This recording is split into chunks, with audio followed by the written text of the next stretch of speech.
এই দুনিয়ার জীবনটা ধোঁকা, একটা ছোট্ট জীবন, পুরা ধোঁকা, কিচ্ছু নাই এর মধ্যে। আমার কথা শোনেন, এই দুনিয়ার জীবনে কিছুই নাই। চারপাশে অনেক কিছু মনে হবে, আপনার বাড়ি আছে, গাড়ি আছে, স্ট্যাটাস আছে, টাকা পয়সা, প্রতিপত্তি সব আছে।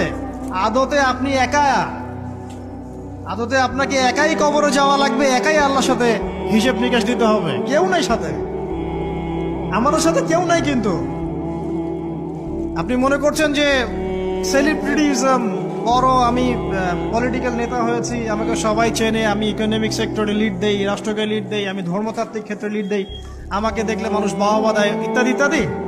দিন শেষে আমি একা, আপনিও একাই। আমাকেও একাই যেতে হবে, আপনাকেও একাই যেতে হবে।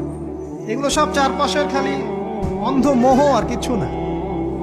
এই মোহের মধ্যে ঢুকে পড়বেন না, আল্লাহ পাক তৌফিক এনায়েত করুন। নবী সাল্লাল্লাহু আলাইহি ওয়াসাল্লাম বারবার বলতেন, আল্লাহুম্মা ইন্নী আউযু বিকা মিন ফিতনাতিদ দুনিয়া, বলতেন না?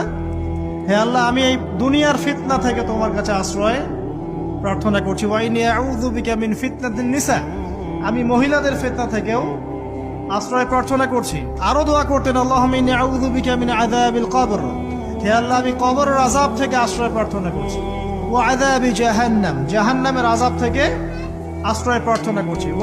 ওয়া মিন ফিতনাতিল মাহইয়া ওয়াল মামাত, জীবন মৃত্যুর ফিতনা থেকে আশ্রয় প্রার্থনা করছি। ওয়া মিন শাররি ফিতনাতিল মাসিহিদ দাজ্জাল, এবং দাজ্জালের ফিতনা থেকে